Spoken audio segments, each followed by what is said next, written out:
سجدہ نماز کی ہر رکعت میں رکوع کے بعد ہم کو 2 سجدے کرنے چاہیے، یعنی پیشانی، ہتھیلیاں، گھٹنے اور پیروں کے دونوں انگوٹھے زمین کے اوپر ٹیکیں۔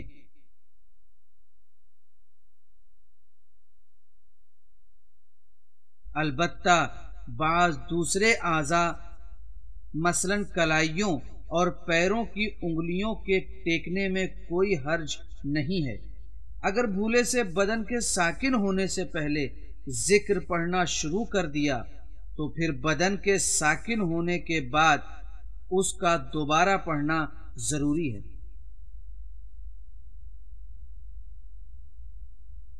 اسی طرح پیشانی کے علاوہ دوسرے اعضائے سجدہ کو ہم زمین سے اٹھا سکتے ہیں، لیکن اسے اٹھانے کے وقت ذکر نہیں کرنا چاہیے۔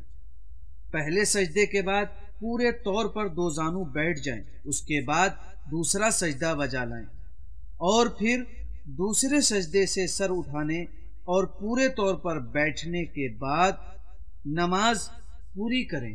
اگر جلد بازی میں پیشانی سجدگاہ سے ٹکرانے کے بعد بے اختیار جدا ہو جائے تو بعض مراجع تقلید کے فتوے کے مطابق ہمیں دوبارہ سجدگاہ پر سر نہیں رکھنا چاہیے اور اسی پیشانی کے سجدگاہ سے ٹکرانے کو ایک سجدہ شمار کر لینا چاہیے۔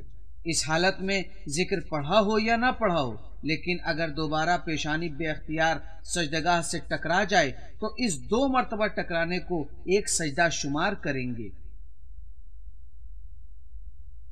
اور اگر پیشانی کے گیلے ہونے کی وجہ سے یا پسینے کی وجہ سے سجدگاہ پیشانی پر چپک جائے تو مراجع کے فتوے کے مطابق اسے جدا کر کے پھر سجدہ کریں۔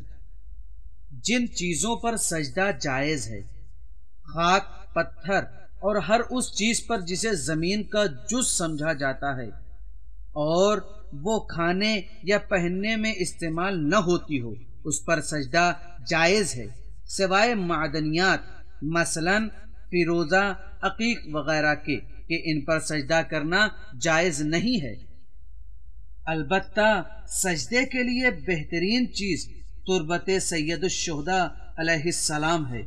اسی طرح چونا، ٹھیکڑا، اینٹ، سیمنٹ، موزائک اور بعض مراجع کے فتوے کے مطابق کاغذ پر بھی سجدہ صحیح ہے۔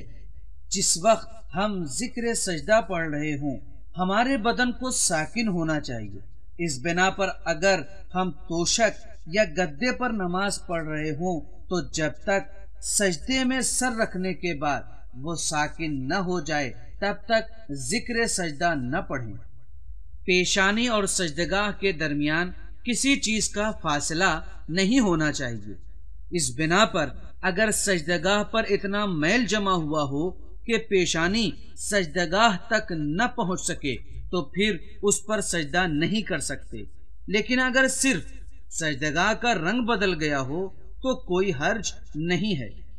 لیکن اگر نماز کے دوران سجدگاہ گم ہو جائے تو ہتھیلی کی پشت اور انگوٹھے پر سجدہ جائز نہیں ہے، صرف اسی چیز پر سجدہ کرنا چاہیے جس پر سجدہ کرنا صحیح ہے۔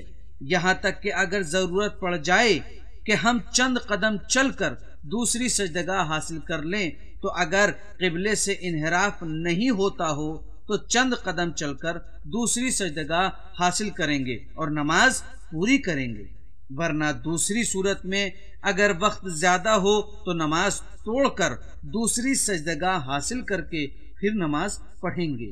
اگر کوئی شخص سجدے میں اپنی پیشانی زمین تک نہیں لے جا سکتا تو جتنا ممکن ہو اسے جھکنا چاہیے اور سجدگاہ کو اونچائی پر رکھ کر سجدہ کرنا چاہیے اور بقیہ اعضائے سجدہ کو بطور معمول ممکن حد تک زمین پر رکھے، اور اگر وہ بالکل ہی جھک نہ سکتا ہو تو پھر وہ سجدے کا اشارہ کرے گا اور ممکن ہوا تو سجدگاہ کو پیشانی پر رکھے گا۔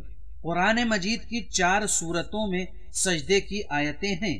سورہ سجدہ کی 15ویں آیت، سورہ فصلت کی 37ویں آیت، سورہ نجم کی 62ویں آیت، سورہ علق کی 19ویں آیت۔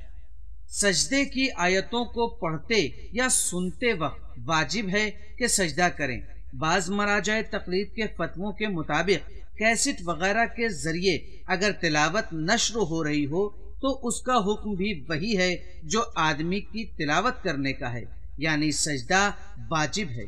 لیکن یہ واضح رہے کہ سجدہ نماز کے واجبات مثلا ذکر پڑھنا اس سجدے میں واجب نہیں ہے، صرف اتنا واجب ہے کہ حالت سجدہ کی طرح اپنی پیشانی ایسی چیز پر رکھیں جس پر سجدہ کرنا صحیح ہو۔